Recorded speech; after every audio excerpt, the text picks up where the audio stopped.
एका स्त्रीला जवळीक किंवा लैंगिक संबंधांमध्ये नेमकं काय आवडतं हा प्रश्न अनेकांना पडतो. पण याच प्रश्नाचं उत्तर शोधताना एक मोठी चूक केली जाते. सगळ्या स्त्रियांना एकच गोष्ट आवडते असं गृहीत धरलं जातं. खरं तर प्रत्येक व्यक्ती वेगळी असते. तिच्या भावना, सुरक्षिततेची भावना, विश्वास, अनुभव आणि वैयक्तिक पसंती यानुसार तिचा अनुभव बदलू शकतो. त्यामुळे आज आपण कोणत्याही अश्लील किंवा अतिरंजित दाव्यांपेक्षा वैज्ञानिक आणि आरोग्याच्या दृष्टिकोनातून समजून घेणार आहोत की स्त्रीच्या लैंगिक आरोग्यामध्ये कोणत्या गोष्टी महत्त्वाच्या असतात. सर्वात आधी एक महत्त्वाची गोष्ट समजून घ्या. लैंगिक संबंध म्हणजे फक्त शारीरिक कृती नाही.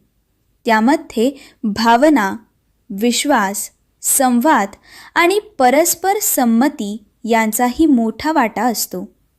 एखाद्या व्यक्तीला काही गोष्ट आवडते म्हणून ती प्रत्येक स्त्रीला आवडेलच असं नाही. म्हणूनच स्त्रियांना नेमकं हेच आवडतं किंवा सगळ्या असंच आवडतं अशा प्रकारचे दावे वैज्ञानिकदृष्ट्या योग्य नाहीत. अनेक संशोधनांमधून हे स्पष्ट होतं की लैंगिक समाधानामध्ये मानसिक आणि भावनिक घटक महत्त्वाचे असतात. उदाहरणार्थ, एखाद्या व्यक्तीला आपल्या जोडीदारासोबत सुरक्षित आणि आदराने वागवलं जातंय अशी भावना असेल तर जवळीक अधिक आरामदायक वाटू शकते. उलट भीती, दबाव, लाज, तणाव किंवा नात्यातील असुरक्षितता यामुळे लैंगिक अनुभवावर परिणाम होऊ शकतो. इथे संमती हा शब्द खूप महत्त्वाचा आहे.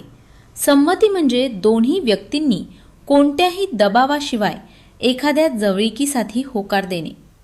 एकदा होकार दिला म्हणजे प्रत्येक वेळी किंवा प्रत्येक गोष्टीसाठी होकार आहे असं होत नाही. एखाद्या व्यक्तीला कधीही आपला निर्णय बदलण्याचा अधिकार असतो. त्यामुळे चांगल्या नात्यामध्ये अंदाज बांधण्यापेक्षा संवाद अधिक महत्त्वाचा असतो. आता एक सामान्य गैरसमज पाहूया. काही लोकांना वाटतं की लैंगिक समाधानासाठी फक्त शारीरिक आकर्षण पुरेसं असतं. पण प्रत्यक्षात मानसिक अवस्था, तणाव, नात्यातील विश्वास, शरीरातील हार्मोनल बदल, काही औषधे आणि आरोग्याच्या समस्या यांचाही परिणाम होऊ शकतो. त्यामुळे एखाद्या व्यक्तीला एखाद्या वेळी इच्छा कमी वाटली तर त्याचा अर्थ तिच्यात काही चूक आहे असा होत नाही. तसंच चित्रपट, सोशल मीडिया किंवा इंटरनेटवर दिसणाऱ्या गोष्टींना वास्तव समजणंही चुकीचं आहे. वास्तविक जीवनातील नाती पटकथा नसतात. प्रत्येक व्यक्तीची पसंती आणि मर्यादा वेगळी असते. म्हणून इंटरनेटवर पाहिलेल्या एखाद्या गोष्टीची तुलना वास्तविक व्यक्तीशी करणं योग्य नाही. स्त्रीच्या लैंगिक आरोग्याबद्दल आणखी एक महत्त्वाचा मुद्दा म्हणजे आराम आणि सुरक्षितता. कोणत्याही जवळीकीमध्ये वेदना, भीती किंवा अस्वस्थता जाणवत असेल तर ती वारंवार वेदना, असामान्य रक्तस्राव, संसर्गाची लक्षणं किंवा लैंगिक आरोग्याशी संबंधित इतर समस्या असतील तर डॉक्टर किंवा योग्य आरोग्य तज्ज्ञांचा सल्ला घेणं महत्त्वाचं आहे.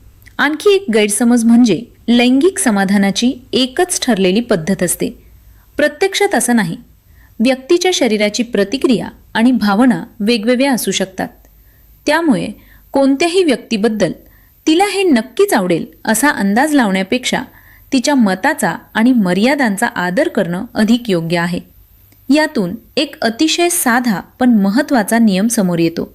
अंदाजापेक्षा संवाद. कोणत्याही जवळच्या नात्यात एकमेकांशी मोकळेपणाने बोलणं, काय आरामदायक वाटतं आणि काय नाही हे समजून घेणं आणि समोरच्या व्यक्तीच्या नाहीचा आदर करणं हेच निरोगी नात्याचं लक्षण आहे. आणि लक्षात ठेवा, लैंगिक आरोग्याबद्दल माहिती घेणं लाजेची गोष्ट नाही. उलट योग्य माहितीमुळे गैरसमज कमी होतात आणि व्यक्तीला स्वतःच्या आरोग्याबद्दल चांगले निर्णय घेता येतात. मात्र इंटरनेटवरही प्रत्येक माहिती खरी असेलच असं नाही. विशेषतः वेदना, हार्मोन्स, लैंगिक आरोग्य किंवा इतर वैद्यकीय समस्या असतील तर सोशल मीडिया किंवा व्हिडिओवर अवलंबून न राहता डॉक्टरांचा सल्ला घ्यावा. तर आजच्या विषयाचा खरा निष्कर्ष काय? स्त्रियांना सेक्स कसा आवडतो याचं एकच उत्तर नाही. कारण प्रत्येक स्त्री ही स्वतंत्र व्यक्ती आहे. तिच्या आवडी, भावना, मर्यादा आणि अनुभव वेगळे असू शकतात. म्हणून कोणत्याही स्त्रीला एका ठराविक साच्यात बसवण्यापेक्षा तिच्या स्वातंत्र्याचा, संमतीचा, सुरक्षिततेचा आणि भावनांचा आदर करणं हेच सर्वात महत्त्वाचं आहे. जर तुम्हाला अशाच प्रकारे लैंगिक आरोग्य, मानवी शरीर, नातेसंबंध आणि वैज्ञानिक गैरसमज याबद्दल सोप्या मराठीत माहिती हवी असेल तर व्हिडिओला लाईक करा, चॅनलला सबस्क्राईब करा आणि पुढच्या व्हिडिओसाठी नक्की भेटा. लक्षात ठेवा, योग्य माहिती हीच गैरसमजांपासून वाचनाची पहिली पायरी आहे.